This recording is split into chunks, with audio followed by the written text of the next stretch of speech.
Assalomu alaykum aziz do'stlar, sizlar bilan O'zbekistonda va dunyoda bo'layotgan so'nggi xabarlar. Biz o'z ishimizni boshladik. Azizlar, xabarlarimizdan to'liq ma'lumot olish uchun videoni oxirigacha tomosha qiling. Keyingi videolarimizni o'tkazib yubormaslik uchun albatta kanalimizga obuna bo'ling va like tugmachalarini bosib qo'ying.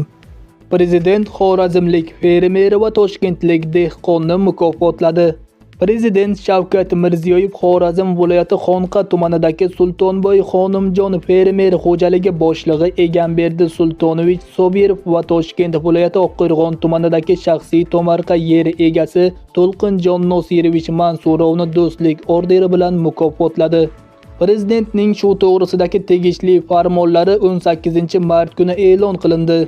Xorazmlik fermer O'zbekiston qishloq xo'jaligi sohasidagi ko'p yillik samarali mehnati zamonaviy agrotexnika usullarini qo'llash orqali hududning og'ir va murakkab sharoitida ekin maydonlarining meliorativ holatini yaxshilab, paxta va g'alla yo'nalishlarida yuqori hosildorlikka erishish, aholi farovonligini oshirishga qo'shayotgan munosib hissasi, shuningdek ko'p tarmoqli fermer xo'jalik faoliyatini namunali yo'lga qo'yish, yangi ish o'rinlari yaratish borasidagi katta xizmatlari hamda jamoat ishlaridagi faol ishtiroki uchun mukofotlangan.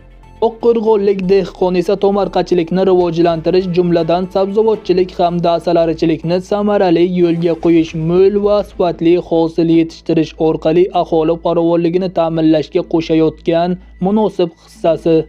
Har qarich yerdan unumli foydalanib, o'zining tashabbuskorligini, omilkorligini, boy tajribasi va mehnatsevarlik fazilatlari bilan boshqalarga shaxsiy namuna ko'rsatib kelayotgani, shuningdek, yoshlarni vatanga muhabbat, istiqlol g'oyalariga sadoqat ruhida tarbiyalash borasidagi ibratli faoliyati ijtimoiy hayotidagi faolligi uchun mukofotlangan.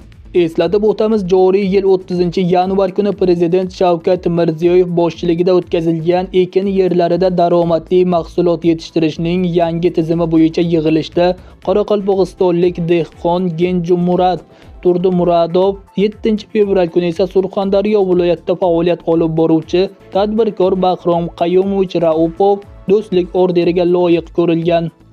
Sizlarga yetkazmoqchi bo'lgan ma'lumotlarimiz shulardan iborat edi. Xayr, salomat bo'ling.